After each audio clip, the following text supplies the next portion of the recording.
Now for the show that's truly too hot to handle. It's The Melting Pat, and it starts right now.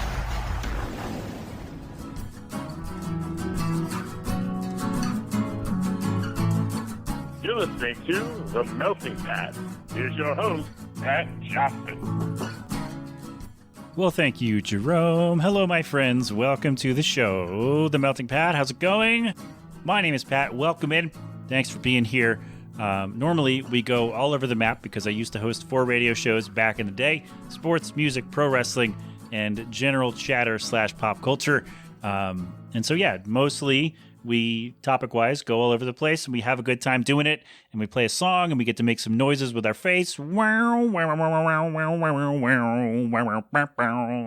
know, like that.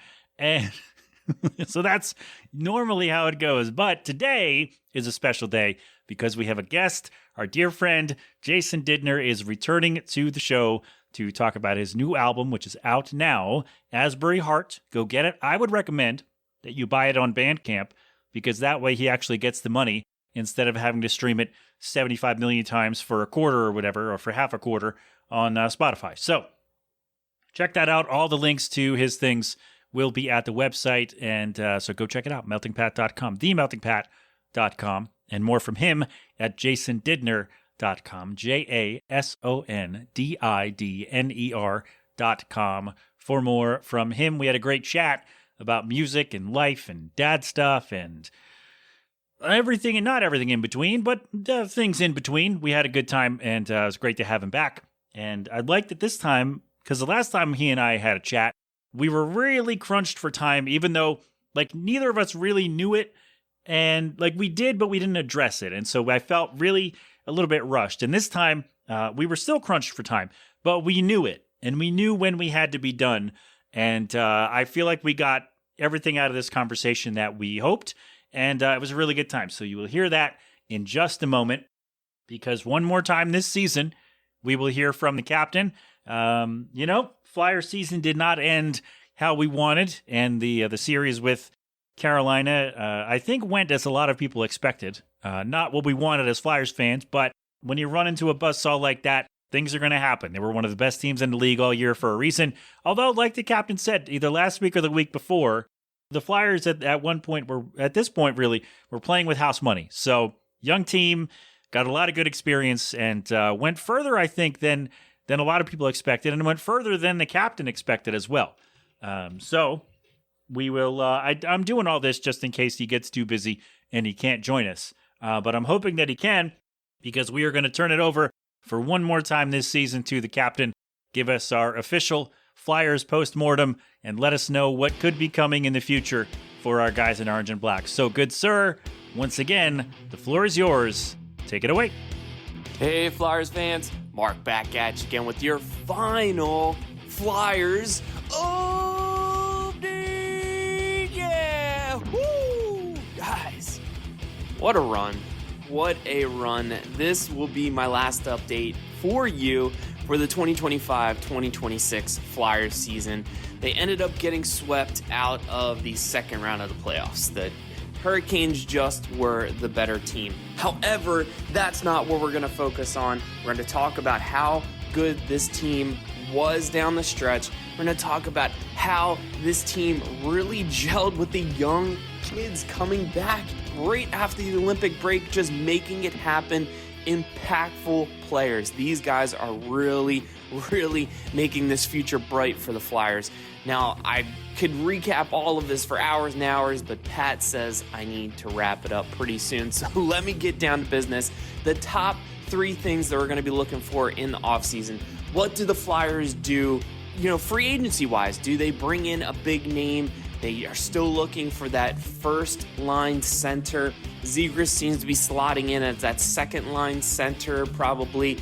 Speaking of, the Flyers need to sign some of these young guys again. Zegras being at the top of the list, making sure they get these guys paid, get them locked up, going to be able to just get a better picture of what's happening if they can lock up these young guys now. Briere has done a great job of that so far. Can York being one of those examples, really getting him at a good price over the years that we want. So we shall see what they can do. And then finally, probably the biggest question is, what is Matvei Michkov going to do in the offseason? Are the Flyers going to wrap their arms around him? Is he going to be in the United States all summer, getting prepared, just getting ready for this next season? His English is improving. I think, honestly, that was a big part of the miscommunications. It's very, very difficult to be able to communicate on the ice. It's a huge thing to be able to speak the same language. So I think he's improving there. He's improving his skating ability. I'm excited for that kid. I know there's a lot of questions about him, but I think he's going to be here for a long time. So as I said, this is my last update for you. It makes me sad, but guys, enjoy the rest of your summer. I will be back with you as soon as I can, talking Flyers. But until then, you enjoy Pat. You enjoy the good stuff he's always bringing, and enjoy yourselves. Take care of each other. Stay safe out there. Well, guys, that's it for me here inside the Melting Pat, and sending it back to Pat. There we are. Thank you, my friend, the Melting Pat, just in case he got busy. He's a busy guy. He does stuff. All right? But no, thank you, honestly, for all of your hard work. You do more research for your 3-4 minute segment than I do for hours of shows over 11 years. So it's crazy, though, because that was on the Flyers update. I mentioned this at the beginning of every season. The Flyers update was only supposed to go one season. I remember we were having a conversation. We were on the phone. I was in my apartment, and I was like, hey, do you want to do this? Because he'd asked me about the Flyers game the previous day, and I'd missed it. And I said, oh, what if you be my guy? Like, be my Flyers guy. It was supposed to be just the Flyers Minute, give us a quick rundown of what goes on, and then go from there. And it was only supposed to go 1 year, and then he was going to come to my apartment and do a live one at the end, and then that was going to be the end of the segment. But 11 years later, here we are, and he's still doing them, still putting in the work, still bringing the energy, and I'm still having a ton of fun putting them together. So, my friend, thank you very much for all your work, and I look forward to next season, even though you'll be a little busier at that time. But we shall see what happens, okay? But no, thank you, Mark, for all of your work. Yeah, it's crazy. You do more research for your thing than I do for everything I do. So thank you very much for your work. And I've heard from even non-hockey fans who love that segment. So kudos to you, good sir. We don't often talk about what goes into the update. Once in a while, we'll go, hey, what if we talk about this? Or hey, can we do this? But mostly that happened probably 3 times total in 11 years. Yeah, he goes through, he gets his notes, he gets his information, rolls it through, sends it, records it on his phone, sends it over, and then we're all good to go. Yeah, it's not often where I go, oh, you should talk about this. It's just, he does it all. It's all on him, and then I add in the music I found from YouTube. I take out some stuff, edit some stuff in, and that's that. So a wonderful segment that we randomly decided to do 11 years ago, and here we are still doing it all this time later. So thank you, my friend. All right, Pat, shut up. Don't you have a guest? I do have a guest. My friend Jason Didner, dear friend of the program. Jason Didner is back to promote his new album. It is out now, Asbury Heart. Again, I would recommend going to Bandcamp. And again, that's JASONDIDNER. Go to Bandcamp and get it there instead of streaming it, because he'll actually get the money from Bandcamp. And actually, you should do it on one of the first Fridays of the month, Bandcamp Friday, because then Bandcamp waives their fees and the artist gets more of the money. So do that. All right? Yes? Great. You can, yeah, he's playing a show soon. We didn't even talk about that, actually. Of all the other things we talked about, we did not talk about any upcoming shows.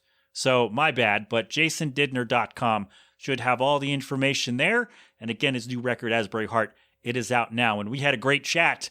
And I'll just get to it. Here it is. It's me, once again, with Jason Didner.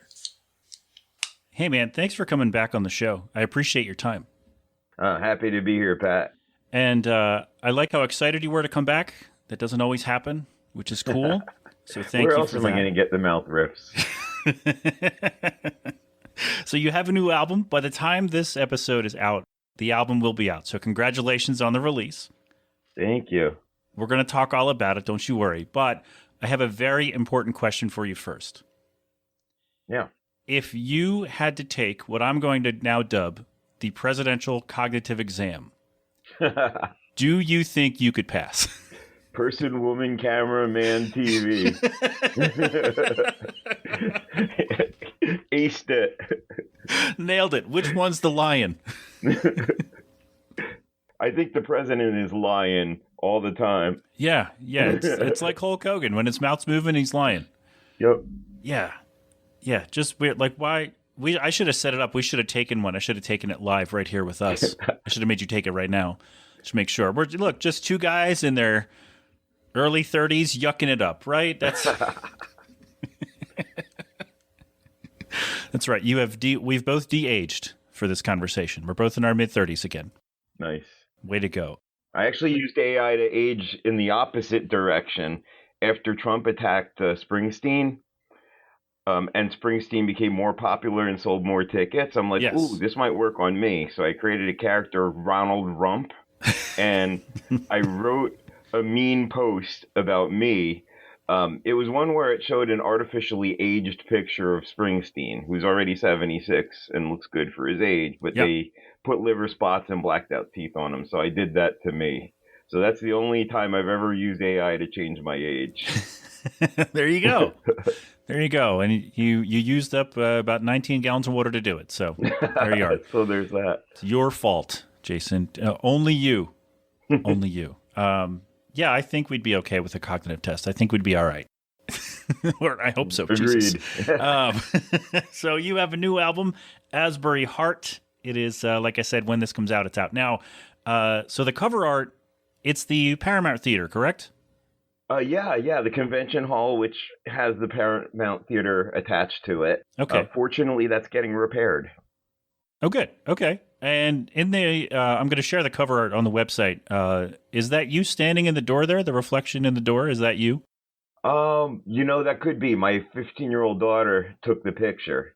Hi, Holly. Okay. And I was standing next to her. So Nice. The reflection could be me, or it could be someone who's inside on the other side of the glass. Okay. Well, let's just pretend it was you and that you planned it that way and that it looks really cool. That's cool. Shout out to the photographer. I like that credit. There we go. Nice. Look at you. What a good dad you are. It's a family business, you know what I'm saying? Yeah, you're right with your wife. Your daughter takes the pictures. Yep. Man, you don't have any other kids, do you? Nope. One and done. Good for you. Me too. Hell yeah. No more than one kid. That's crazy. So on this record, you got quite a few features on this. And I'm curious, did you write those with people in mind, or did you finish the song or have the song kind of partway done and go, you know who would be good on this, and then make a call? How did that come together? Well, the very first one, the opening track, Come Across the Tracks, I very clearly wanted that song to be a conversation between, a white musician and a black musician.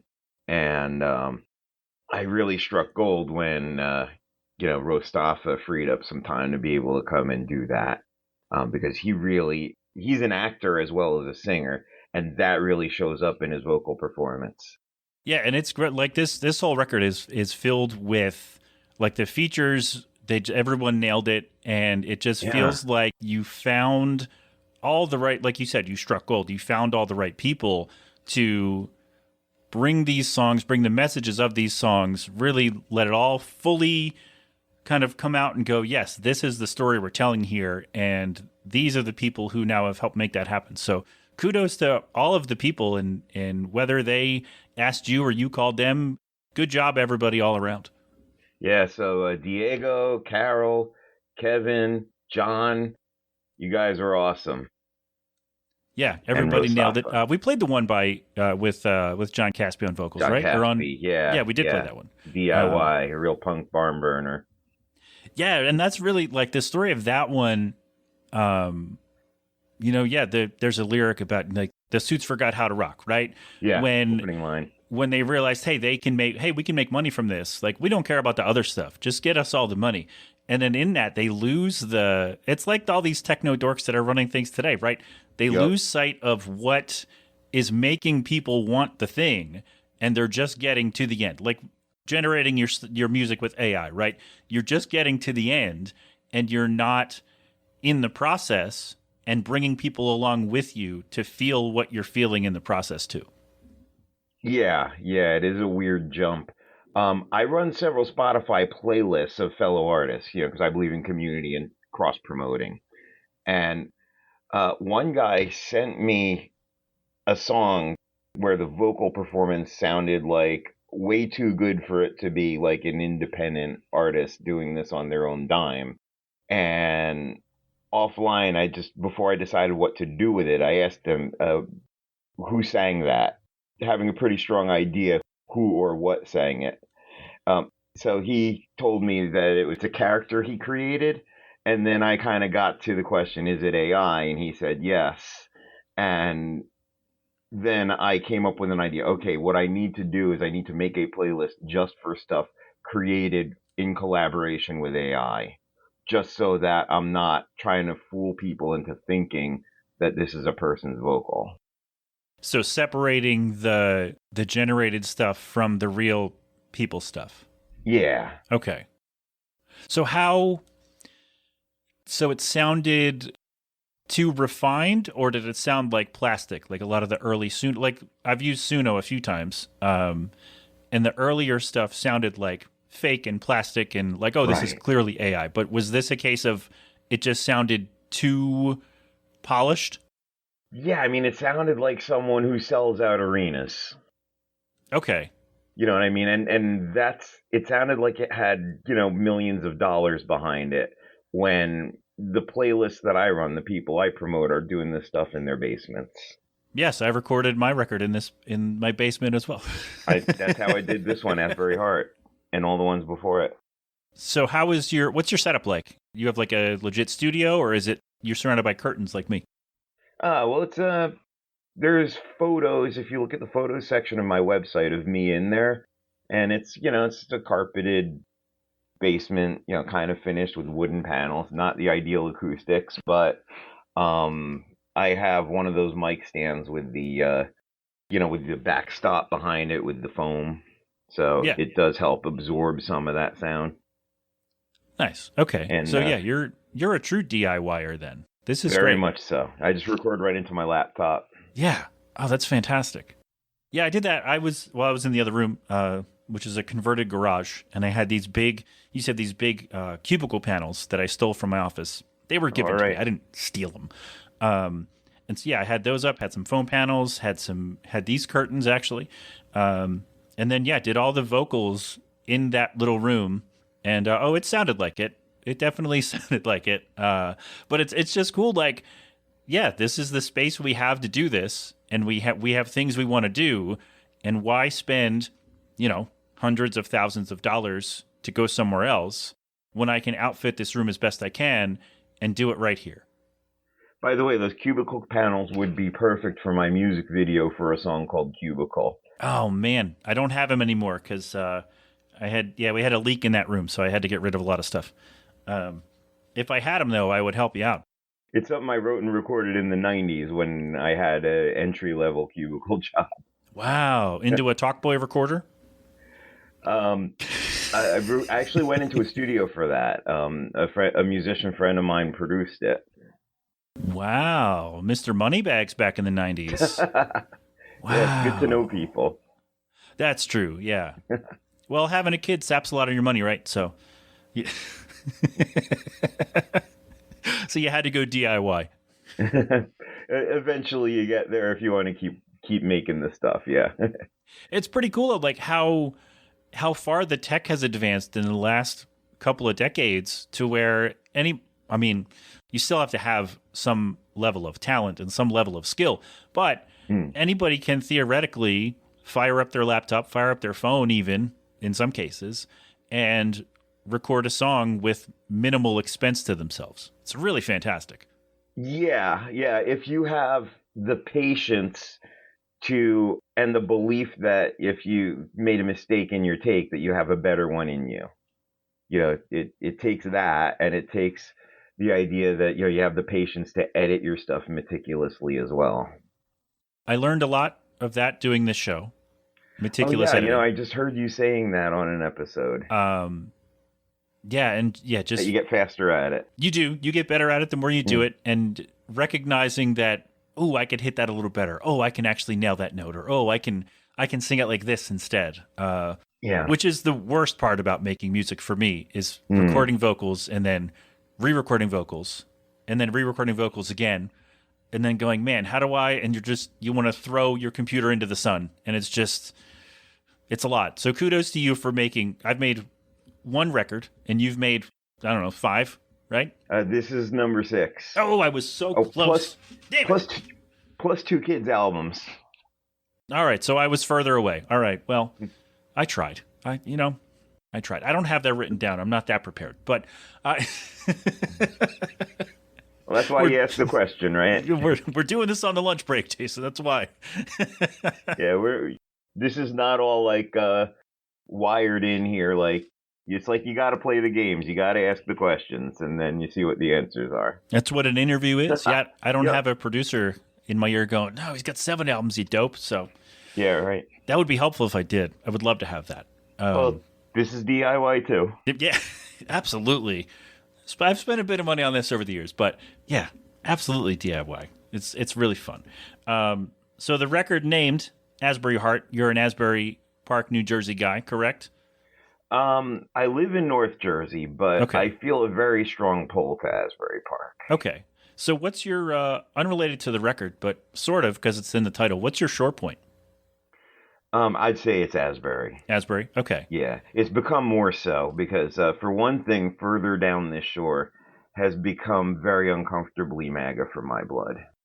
We go to Ocean City every year, and yeah, it's very, very red, very, like, you can avoid it, meaning you can avoid confrontations around it, but seeing all the signs and all that, it's just like, come on, guys, really? What? Why? Yeah, I mean, we loved Wildwood right up until on the boardwalk. This is 2016 now, summer of 2016, heading into the election. Mm-hmm. Seeing the T-shirt shops selling Hillary for prison. Jesus. Yeah, and that just soured me on the whole Wildwood trip from there on in. Yeah, jeez. And Wildwood, that's far for you, too. Yeah. Like, that's because you're way up. Yeah, but boy, do we love it before that. In fact, I wrote a kids' album about Wildwood. We loved it that much, and then seeing how sharply... Right. I guess, it turned, yeah. Yeah, I mean, maybe that was always beneath the surface, but it was given this huge permission structure to do it. Oh, I think a lot of these places and people, it was always beneath the surface. I think that's absolutely true. It's a good point. I think it absolutely was beneath the surface, and now, hey, we can just say stuff. I'm like, yeah, but should you? Should you? Asbury Park, by contrast, huge welcoming place for LGBTQ community, our allies there. There you go. So maybe we should be changing our destination. I would do it. Yeah, we'll see. We're further south. Yeah. So we'll see. But Ocean City is, I mean, it's still solid. Kid loved the boardwalk, which was important. Yeah. Got to go to a place with a boardwalk. Although Wildwood, you don't have to pay for beach tags, so that's helpful. Right. Yeah, that's true. And Point Pleasant is further. I think he's taking a work call right now. Actually, the call says it's coming from Asbury Park, so it could be about the record launch. But I'll call him back. This is about the record launch too, so. Do you like scary movies? I'm sorry, what's your favorite scary movie? That's what it is. That's the line. Sorry, everybody. My daughter is really the horror fan. Here's a funny thing. Since getting married, since dating, my wife and I have been to one thriller, I would say, and no horror movies. What was the thriller? The thriller was The Sixth Sense. Did you enjoy it? We did, yeah. Okay. Very much. Yeah. Then I saw it with my brother, and maybe a third of the way through the movie, he gives the gesture to his throat, like realizing that Bruce Willis' character. He figured it out. Spoilers, everybody. Sorry, I might censor that just in case. In case people haven't seen the movie. Spoilers about The Sixth Sense. Oh, it's considered one of the best movies of all time. Come on. Yeah, loved it though, yeah. Get on it. The acting was tremendous. Yeah. Whether or not you figured it out. Sure. Yeah, and if you didn't figure it out, the twist was like, whoa! Yeah. Yeah. Gotta love that. That it wasn't pre-spoiled for a lot of people. Mm-hmm. I hope so. Anyway. Okay, we got that. Yeah, Short Point is what I want to talk about. I went to a wedding in Point Pleasant years ago. Didn't get to go to the beach proper, but it seemed like a nice place to be. They have a boardwalk, and it's kind of, the closer you get to Asbury Park from down in Wildwood, it gets less blatantly MAGA, although you still see people walking around with the shirts and hats and all, And you're like, really, guy? Come on. Yeah. That's good to know. I will talk to the missus and see if we want to head due north instead. We'll see. Maybe for next year. We're already kind of planning another Ocean City trip this summer, so sorry, everybody. But come on, man. Hotel's a block from the boardwalk. You really can't beat it. Sure. And we already know the kid likes it, which, again, is important because he's going to be 5 this summer. So he'll actually be, by the time this comes out, he'll be 5. Wow. Happy birthday, young one. Yeah, which is huge. It's insane. Kids growing up, man, it's wild. And your kid's like almost an adult. Yeah. Sorry, I didn't want to put you on that kind of train of thought, but yeah, that is. What is okay? So I'm about a decade behind you, parent-wise. What is the most? And then I'm gonna ask you about the song. But what is the most stressful thing about raising a teenager? Probably, I mean, the online aspect is something that, when I was a teenager, I didn't have. Yeah. So, the idea that, anything put out there is permanent, that conflicts can spill out into the open. I mean, that stuff, makes me kind of nervous. Yeah, that's a lot. Because when I was a teenager, so this would have been 2003, 4. Social media, MySpace was a thing, and like social media did exist, and so I kind of grew up in the world, and it wasn't anywhere near as instant as all this stuff is now. TikTok and Instagram and all these instant connections. Like MySpace, you had to be at your computer or somebody's computer, like at home, and it wasn't in your pocket. And so now, that extra slice of instantaneous either gratification or something else entirely is a lot to kind of take in. So do you feel like you're managing it okay, though? Yeah, and also I think she and her friends are kind of learning to navigate it. Do they avoid any of the apps, or are they on them and just kind of wary of the permanence issue? They're on them, and they know who to follow, who not to follow. That's good. That's good. Who not to engage with. Everyone, by the way, I'm at The Melting Pat on all the socials, so go ahead and click that if you if you so desire. Sure. I mean, that's how I found you in the first place. When you were asking about what had a meaner comment section, YouTube or Facebook. Yeah. And I shared with you the Cyber Troll song that I was about to release. Yes. I still think the answer is YouTube, by the way. Like, I think the overall answer is still YouTube. Comments there. Yeah. Not that Facebook is like better, but I think the true anonymity that you can have on YouTube. Yeah. I think that catapults that to number 1, because you don't have to, like, your name doesn't have to be attached to it at all. You can just be like Chad 656536542 and just unload the most vile thoughts from your brain. Yeah. Absolutely. Yeah. Speaking of unvile thoughts, let's turn this around. We're gonna make a left turn. I went the wrong way. Again, record Asbury Park. It's out now, and we're gonna play a song from it. Yeah, it's a hard left turn.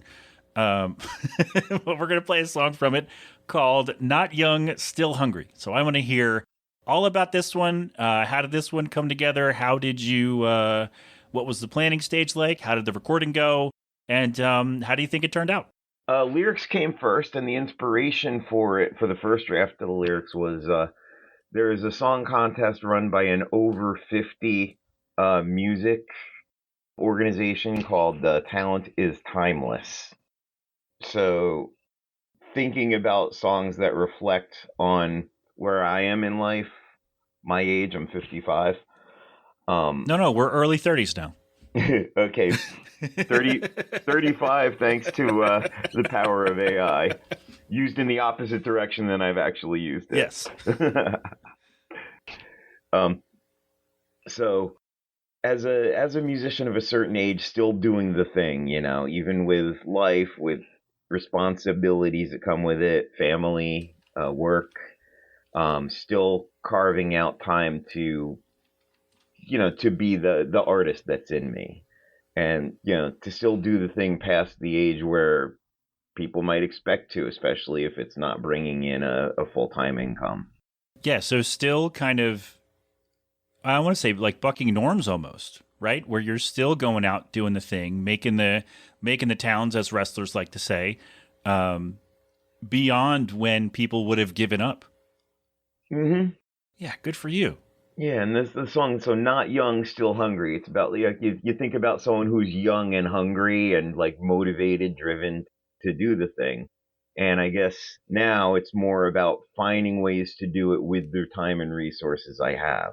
So instead of, being in a studio all day paying, thousands of dollars or having a record company invest thousands of dollars in me, I'm instead, spending the time myself, like you said, taking the time it takes to get it right without the meter running, but knowing that my time and energy are limited. So this means if I'm going to spend a half hour at the end of the night, see if I can get one layer of something done and just kind of be patient, persistent, just show up for, if it's a short session, it's a short session, and then just try to get in another one the next night, try to get some momentum going. And just trying to understand, like, I can't do what I wanted to do, like what I really would like to do, like I could in my 20s or 30s, because I didn't have a kid and didn't have a full-time job and didn't have other responsibilities to handle. So I might have to go in and do some bass tracks on a Thursday night, like, and then, come back on. That. Yeah, there you go. Come Our back first on. collab. Come back next Tuesday and do some guitar. I don't know if those are in the same key, but like, Do they have to be? It's your song. Maybe they don't. We'll fix it in the mix. Just recognizing that you aren't going to have not the same drive. That's the wrong word, but you won't have the same time and resources to get it all done in one shot. So learning that patience by, one, doing it for so long, and two, doing it in your basement where you might not have the perfect take every time because you don't have that time crunch. Like, no one is above you saying, "Hey, Jason, get this song done, get this record done by the 16th, by the 15th, whenever." Right? Mm-hmm. It's your thing of like, okay, well, I guess you did set a deadline when you kind of have the idea to put the record out, right? Yeah, there ended up being somewhat of a time crunch down the stretch, but that was because this was such a collaborative record. My previous records were fully solo. So this time what happened was I had the songs, I had my parts pretty much down, and so the drummer in the band, my friend Leah, hi Leah, we wanted to get her on all the tracks, but we had to work around her travel. I had collaborators that did the duets with me. I had to kind of get their availability and work around that. And I had set a deadline prior to all that, so I had maybe some backup plans to it. But it all worked out in the end. Yes, it did. Because this record rules. Thank you. Yeah, so it is out now. Asbury Heart, Jason Didner. It's jasondidnermusic.com, right? Or is it Jason Didner? I should have written jasondidner.com. Okay, not the music. I don't know what I was thinking of. Jason but Didner. My Bandcamp page has Jason Didner Music. That's what I was thinking of. It'll be on Bandcamp too, right? By the time this comes out? Yes. Yeah. On the 15th, it'll be on Bandcamp. There you go. And there's some swell merch too, involving my daughter's picture that's on the album cover. Oh, look at that. Look at you. Merch? And she's getting a cut, right? Because you're using her picture. Oh, yeah, she's getting a cut. Yeah, we're gonna. I also hire her for gigs to take gig photos. Yeah, we're putting that on the recording to stick you to that. Mm-hmm. So we're gonna find out whether she gets her cut. We're gonna find that out. But that's gonna be way after this. But that's it, Jason. Thank you for the time. I got to get back to work too. I can see you're shuffling over there. So, Asbury Heart, the record is out now. JasonDidner.com. Here is. Well, first of all, thank you for doing this again, man. I appreciate the time. Thank you, Pat. Always a blast. And yeah, come back for the next one. Let's make it happen. In any case, I'm this in. is the latest from our dear friend, Jason Didner. Not young, still hungry. It's the Melting Pat. We'll be right back.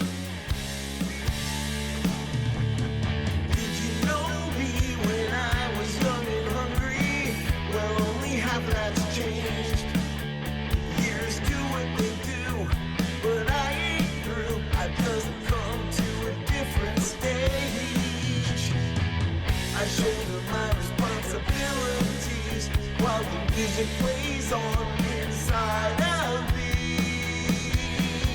Not young, still hungry. I still got something to say. Not young, still hungry. The passion hasn't gone away. Not young, still hungry. I still got something to give.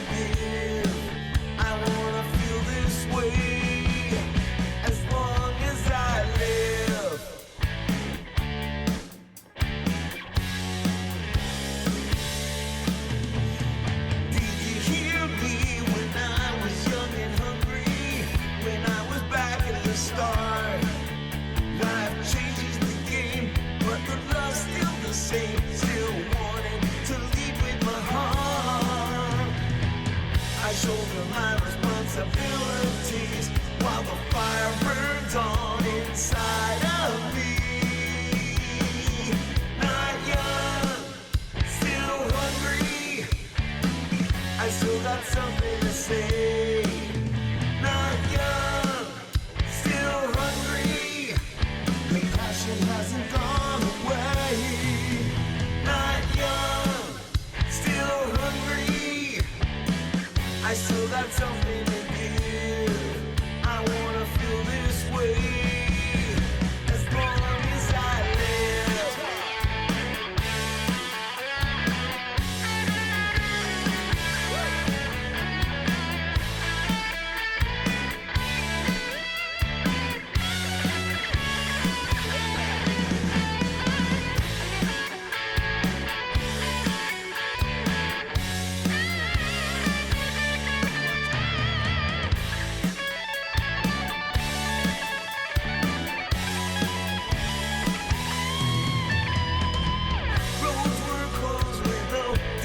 Sign. I'm finding my way with this gift of time. I'm so grateful to still have this drive. Today I'm lucky to be alive. Not young, still hungry. I still got something to say. Not young, still hungry. The passion hasn't gone away. Not young, still hungry.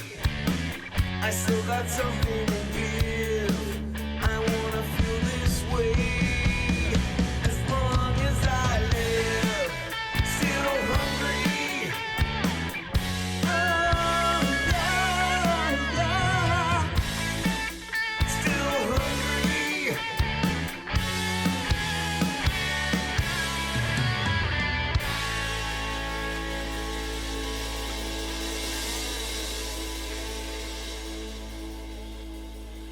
And there we have it. Jason Didner, still young. No, wait. Oh, no, I messed it up. Not young, still hungry.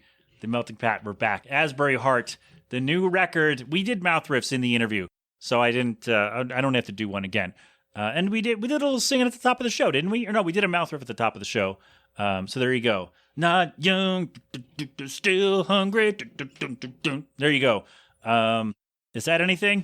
No? All right. Anyway, thanks to the captain for dropping in for another wonderful season of work. And thank you to Jason Didner for taking the time to do the thing. Even though, yeah, we're both, again, just guys in their early 30s yucking it up, man.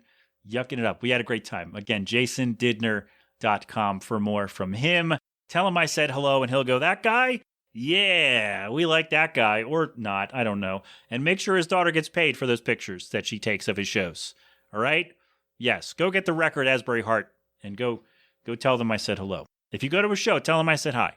All right? Yes? No? You don't want to do that? That's awkward? It might be. I wouldn't want to do it either. So that's fair. But anyway, that's it. Thank you very much for being here today. This has been an 8 Boylan production. Until next time, my friends, have fun, be safe, thank a veteran, wear your mask, wash your hands, get vaccinated and boosted when you can. Tip your wait staff, and of course, don't do anything I wouldn't do. No G-Love today. We've had a lot go on, but check them out anyway at philadelphonic.com. And there we go. Again, my thanks to Jason Didner. Go get his new album, Asbury Heart. My thanks to the captain for another wonderful season of updates. And my thanks to you, my friends, for coming along for the ride. I appreciate it. And we'll talk soon, I hope. Right? Yes? Great. I love you. You've been inside the Melting Pat. Go crap open a cold one.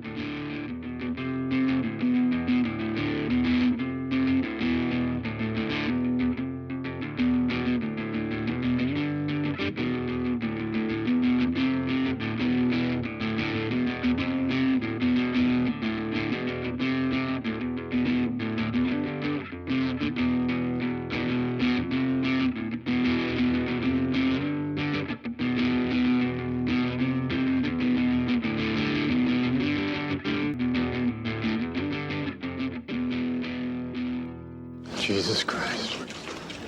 Hi, this is Ozma. Hey, clip. All right, after credits bonus. I was putting this together and realized I can't leave you without a mouth riff, so let's do it. Jason Didner and the GSPs. Not young, still hungry.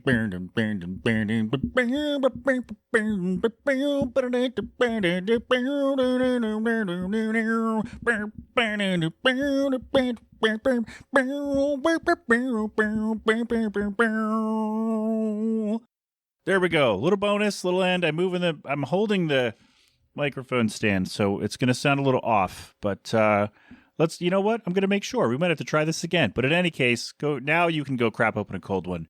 Go have fun. You're welcome, Jason.